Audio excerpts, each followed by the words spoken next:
arrested within the shores of Nigeria, then they are subject to Nigerian laws. We don't need to obtain permission from their host countries to prosecute them. All right, welcome back to our YouTube channel. Once again, we remain the best in giving you what is factual and current. The senior advocate, professor and lawyer Mike Ozekhome accuses Navy as masterminding of oil theft in Nigeria. You need to listen to what he said about Biafra. You see, someone from Niger Delta has accused the army, police and Navy before that they know actually what is going on in terms of oil theft in Niger, that is in Rivers State. And now this is a lawyer saying the same thing. I think there is, when they say, if someone is telling a lie, there must be an element of truth in the lies he or she is telling. If two persons have come together, not together now, if two persons could point accusing finger on a particular person, just know that there is an element of truth to what they are saying. It mustn't be an accusation, an element. It mustn't be the entire truth, but an element. When two persons are actually saying they're not together, you cannot say Mike Ozekhome is a friend to Asari Dokubo from Nigeria. No, these are different individuals from different background. At different point in time, they are pointing accusing finger on same group of people that they know how oil theft is being going in Rivers State. Please kindly watch this video and don't forget to like, comment and share. Thank you very much. Arrested within the shores of Nigeria, then they are subject to Nigerian laws.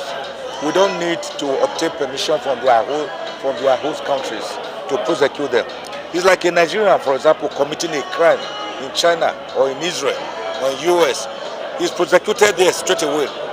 It's only when you want, for example, the person to be repatriated. Maybe if an American commits an offense here, he still wants that person repatriated back to America. Then you have to go through the whole gamut of extradition laws. But in this case, if you commit an offense here within the Nigerian waters, within the Nigerian shores, then you are subject to Nigerian laws. And if you have been watching, you will see some Chinese, some Koreans, some Britons being tried and jailed here. You don't need to obtain permission from their host countries. He also mentioned top government officials being involved. This brings me to the issue of whistleblowing. Whistleblowing policy, is it really working? No, it has failed. Collapsed about 4 years ago, less than 2 years after it was introduced, because the government became roguish.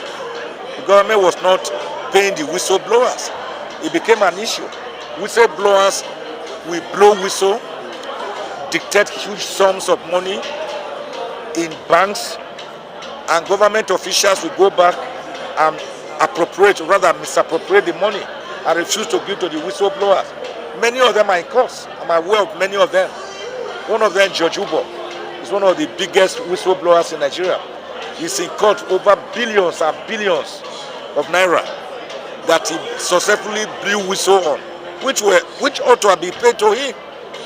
So what they were doing was that they started it, they gave it a first say, the first 1-2 years, it was raining whistle. After that, the Nigerian factor.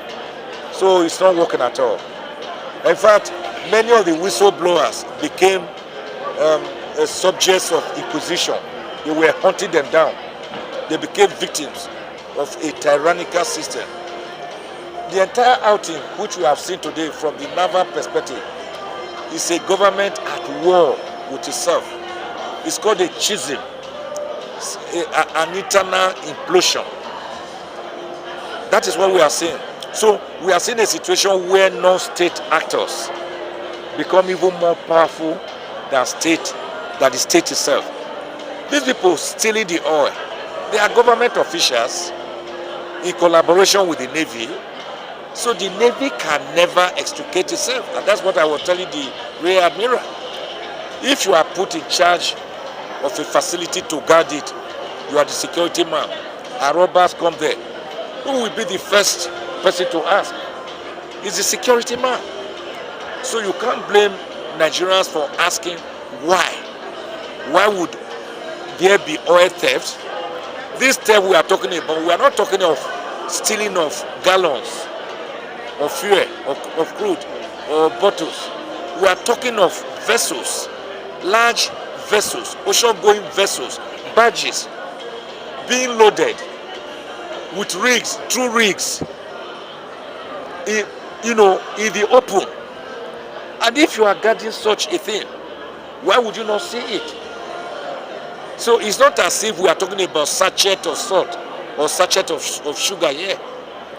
So the question is, who done it? That's why I zeroed down that the first party to be blamed are the Navy, of course, followed by other people. The multinationals themselves are roguish and crooked. They join hands with these people to prefer. Then people in government, they are very powerful. It's a syndicate. It's a cartel. It's an organized crime. It's like Boko Haram, which is not getting finished because, like one of them told us, he said, when, was it Obasanjo? He said, when you see an insurgency like Boko Haram not getting finished, then you know that people in government are involved. Because at a time, Boko Haram became the biggest industry in Nigeria. Today, oil theft is one of the biggest industries in Nigeria because they are stealing more than 60% of Nigeria's crude. I mean, over a 4-kilometer line or pipeline. We are talking of 4 kilometers. Among those pipelines, you have breakages, maybe more than 150, from which crude oil is being siphoned. By who? Who is aiding it? Why are they not seeing them? Until this Tantila company came. I don't care how much you pay them, but the question is, are they not doing the job? When they came there, they discovered these blown up oil pipelines from which this oil was being siphoned. Why did they not see the people who were siphoning this oil? Our commonwealth. So that was why I suggested that perhaps it was Albert Einstein,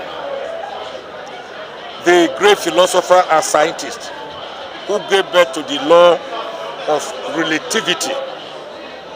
The law of relativity led to the making of the first atomic bomb that destroyed the twin Japanese cities of Hiroshima and Nagasaki during the Second World War. You know what he said? He said, it's only a fool or a madman that seeks to solve a problem by applying the same solution with which the problem was made or formed in the first instance. So if what you have been doing is not working, then look around. How do we solve this problem? But like Hippocrates, the father of mercy, once told us, desperate diseases require desperate remedies. That was why I said, these illegal refineries, which dot the entire landscape and creeks of the Niger Delta, they are actually in thousands. Why don't you put them together like small-scale industries? I say, for example, we have seen that there are 100 illegal refineries in this area. You can't get your oil illegally by tapping, whether hot tapping or cold tapping from pipes. Put yourself together into a community. Let us sell oil to you. Let the government sell the oil to you. Acquire it legitimately. Then refine it based on these standards that we are going to give to you. You will see that the youth, the unemployed youth, the restless youth who are hungry, whose families have been driven, whose parents have been driven away from their farmlands because of the destruction of their aquatic and agrarian life, they will come together, put resources together, from small cottage industries. Didn't governments from Obasanjo give licenses to Nigerian oil firms to refine products? Which among them have you seen? Apart from one I heard is doing in Anambra, and then maybe this Dangote, which the president quickly commissioned, even though I heard that he cannot come on board until maybe 2025.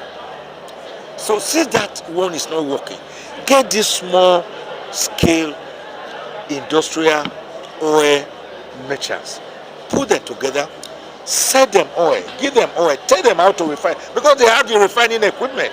That's the irony. They have them. Wasn't Biafra refining oil as far back as 1967, 56 years ago, that sustained them during the 3-year bloody civil war against Nigeria? So if people in Nigeria could refine oil 56 years ago, how come in 2023, the 21st century, we cannot still refine oil? So it's the shame of a country. And what we have seen is a government fighting against government, a government that is divided against itself, but being overpowered by non-state actors that are now controlling the government. So it's like the tail wagging the dog, rather than the dog wagging the tail, because they are all involved. They are all involved. That is why you cannot see the end, you cannot see the solution. When you arrested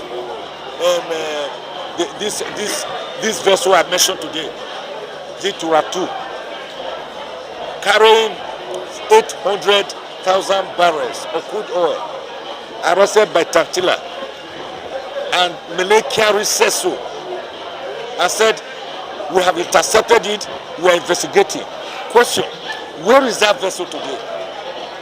What happened to the 800,000 barrels of crude oil? Who owns that vessel, by the way? How did it load those barrels? Who gave them those barrels? Can we have the results? Can we have, we are never going to see the result. Oh no, it's not going to be possible. Because they are all involved. So it's like, to tell them to solve the problem, it's like telling a person to slap himself or herself. He will not do so. That's what is going on. Thank you very much, sir. Thank you.